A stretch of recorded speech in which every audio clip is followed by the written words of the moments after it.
So when I started making films, I wasn't really passionate about films.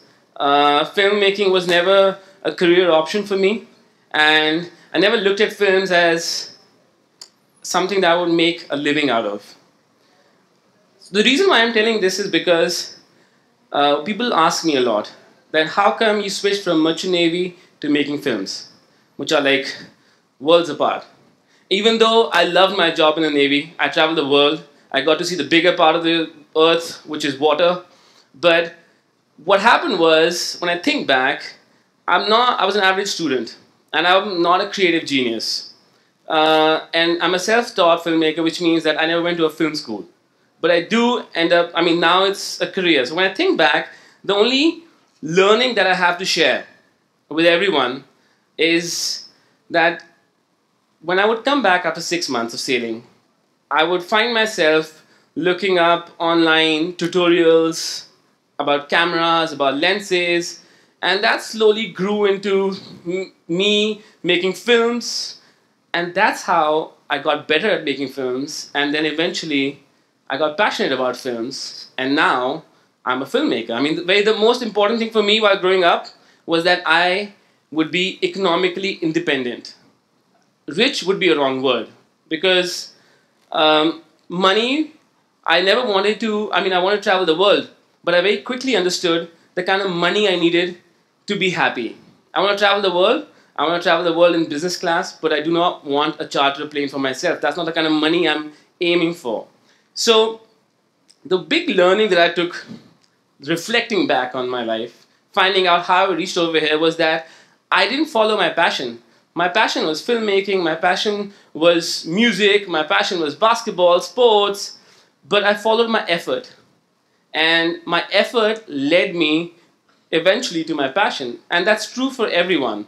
If you find yourself researching music, films, or whatever that might be, interior design, and you find yourself doing that a lot, you follow the effort. And that will lead you to your passion, which could be anything.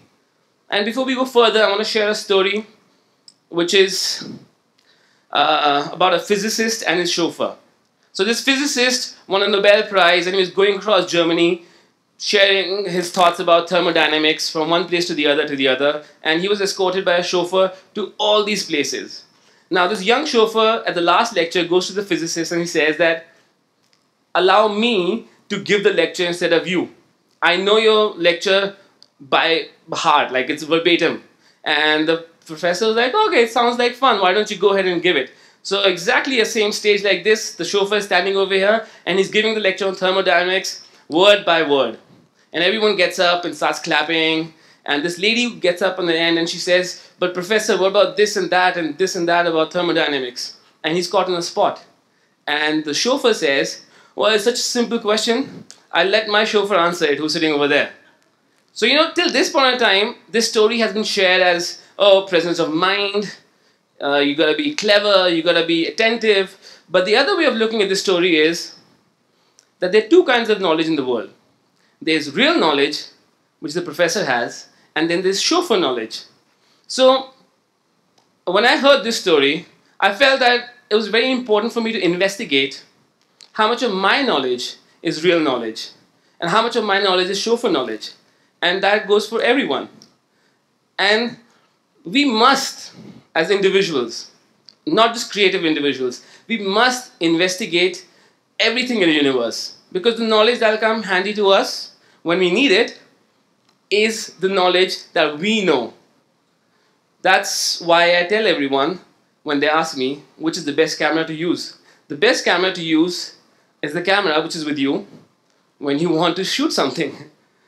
Because if you have the best camera in the world, which is the most expensive camera in the world, and if the most expensive camera in the world made the best films, then the richest people would be the best filmmakers.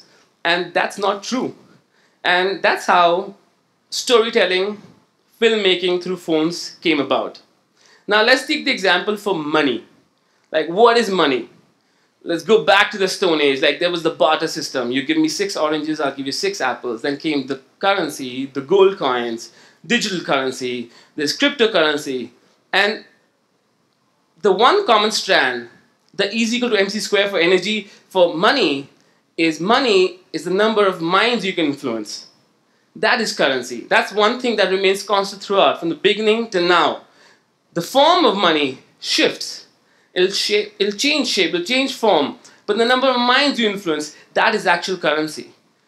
Now, for example, if we take Einstein, the genius Einstein, if he would meet 100 people every day, from the day he was born to the day he died, he would probably meet 3 lakh people and not more than that.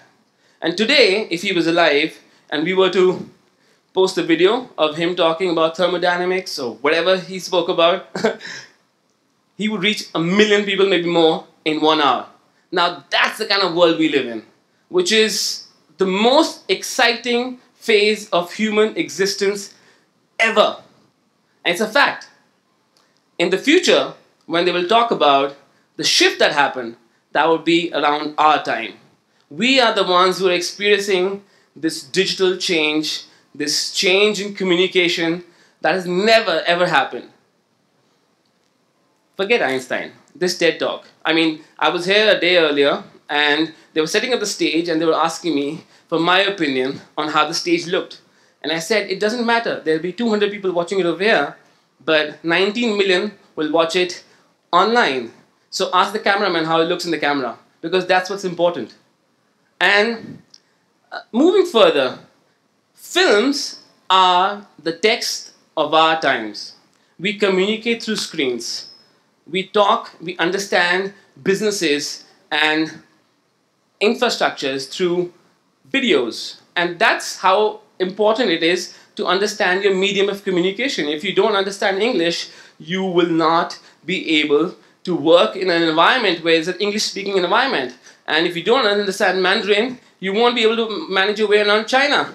So since films is a universal medium of communication, you need to understand that everything, till now we used to believe that everything that you see and you hear is true. And now we know that it's not. I can manipulate information using video and audio and make it seem like completely different.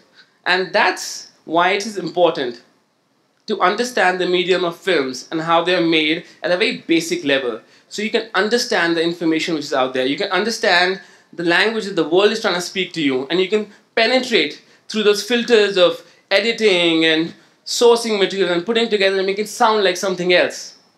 And have your own opinion, which is not based on how the film was made. And that's how important films are. And that's why films will save the planet! Exclamation mark. Thank you.